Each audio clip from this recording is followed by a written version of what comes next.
Excuse me, what in the world happened to Metaltronus?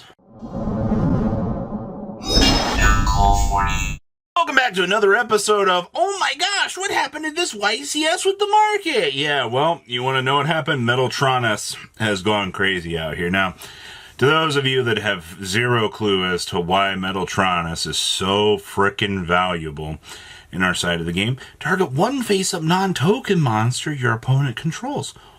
Okay, especially one monster from hand deck or extra deck that has two or more of the same type, attribute, attack, but negate its effects. And if you negate that targeted monster's effects also, after that monster, or both monsters have the same name, banish both of them face down. And then we get the very best line of text on this card. Your opponent cannot activate the target monster's effects in response to this. This is an out to Detonator. Detonator dominated the YCS this weekend? People are playing outs to Detonator now? I'm so surprised. Oh my god. Yeah, honestly, I understand if you don't want to pay attention to the format right now. I'm not gonna hate on that. I understand it does. To the average person looking in that might be a more mid-range player, you're going to be looking and going, it's a lot of Ryzeal. That's why people are looking to things like Metaltronus as that nice little counter pick, because the Detonator can't pop itself. That's the problem with outs to Detonator. If your opponent can respond to things, then it causes problems because the Detonator is just going to come on back. You know, the other thing is, it's why we've been seeing people going to like Exceed Encore as an alternative as well, because it splits apart the monster. Now, granted, Metaltronus does take up like an extra deck slot if you are choosing to play the Detonator, which is fine. Just kind of choose your poison. We've gone to the point right now of cards putting back into the extra deck than this. Also, I think Metaltronus is a little bit better than Ultimate Slayer right now. So there's a reason why this card is, clearing the $7 price point right now. It's a little bit ridiculous. Mulcharmy Meows. Now, I don't know why anybody is looking around here with the utmost of surprise for this. One, post-alliance insight that this gosh darn card is going to be a very important piece to all the decks. Nobody should be ignoring that fact. But what ended up happening was, out of this weekend's YCS in Orlando, people were playing Meows like crazy. People did not want to deal with Malice. People were like, hey, any of these decks that are going to recur back from the graveyard or banish, granted, there's a couple of little guys floating around the meta, kind of fits that build besides Malice. But, if you were happen to roll this into Malice, you're just like, oh, hey, free chicken nuggies, maybe I can go get some Lancias off of this, Maybe we can really stunt that turn advancement if you're really trying to play through this. We are down to, in terms of what's available for the Mulcharmy, let's call it what it is. You're heading on up to, honestly, $55, $56 out here.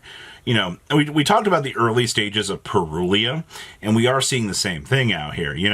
I wouldn't be surprised, and this is a very, very sad thing to say, I wouldn't be surprised to see Meows hit $60, $70 and really start to ramp up out here. The more that players kind of click in their minds that, oh shit, this is important, why am I not picking these cards up now? And then later on, you're going to have the internal debate of, I can't believe this card's $80. And then, should have bought them when they're $50. Nobody's complaining about the card price right now, which is wild, for what it is. But we are going to reach that point where we are going to watch this card accelerate on up to some crazy numbers. And you're going to have a lot of people looking around, just being very confused. That's what I like to include in these market watches so that you know what's going on. Detonator. Oh, boy. Well, Robbie, there's 142 listings of Detonator for the Ultra Rare. Why in the world are we looking at this? Nobody's buying Detonator. Well, hold up there. Hold up there, Skipper. All right. Hold up there, Duelist. All right. First of all, what we're seeing movements in is actually the higher rarities of Detonator. And it's not just the collector's rare. It's also the quarter century right now. You got 7 listings of the QCR. You got about 12 listings of the CR. So why in the world are people going after these higher rarity versions? One, people feel a lot more comfortable that Ryzeal is going to stick around for a while in the meta. two, people choose to bling out a deck because of how well its representation does.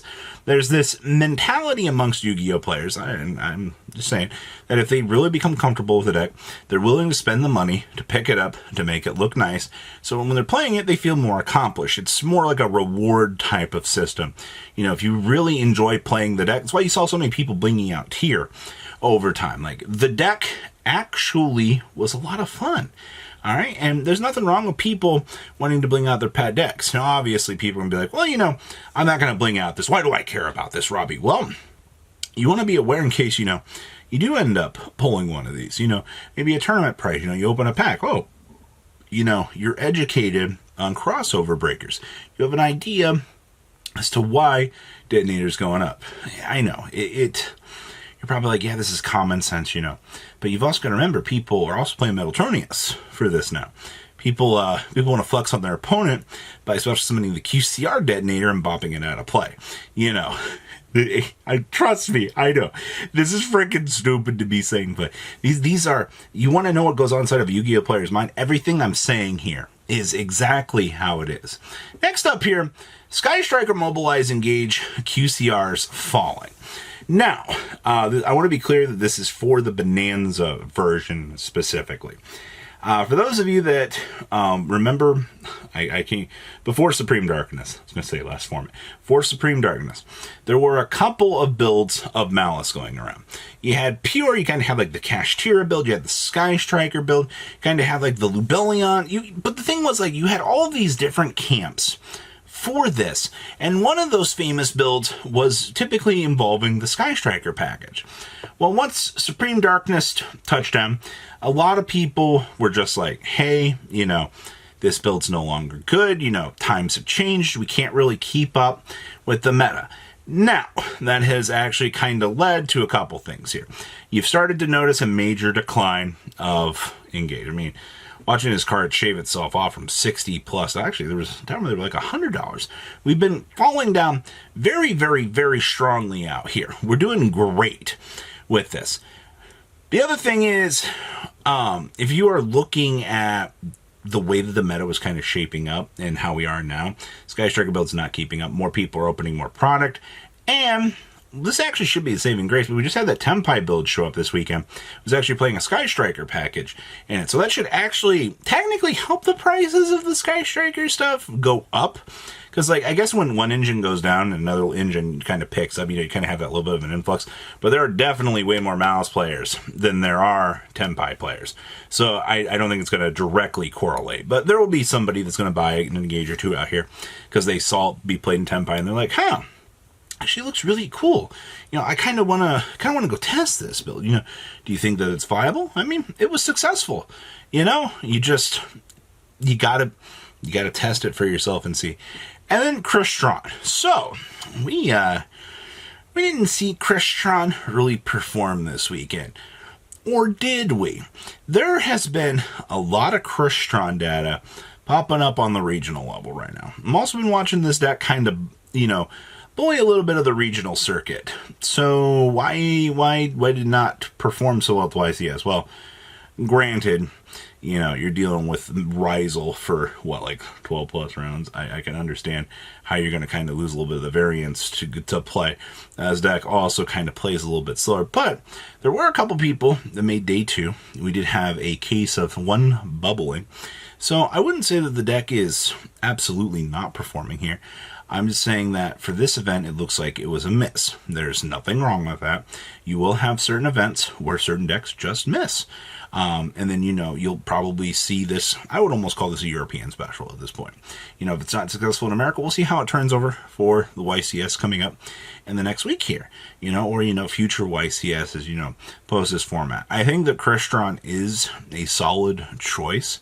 Especially reflective of the cards, but I mean, you are getting a lot of Quantum Drax and a lot of Citrees starting to kind of populate on the market, which means should be helping out a little bit of the value on some of the cards, which that's what you want to be seeing right now. You want to see things dropping. So, a lot to take in right now with this weekend's YCS. The important thing is you're aware of the big shifts in today's market. and you're a little bit more educated going about your day. Guys, have a good rest of your day, all right?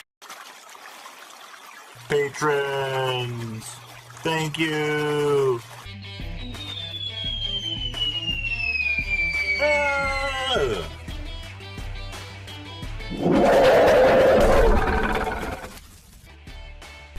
Thank you so much for watching. Check out these other videos.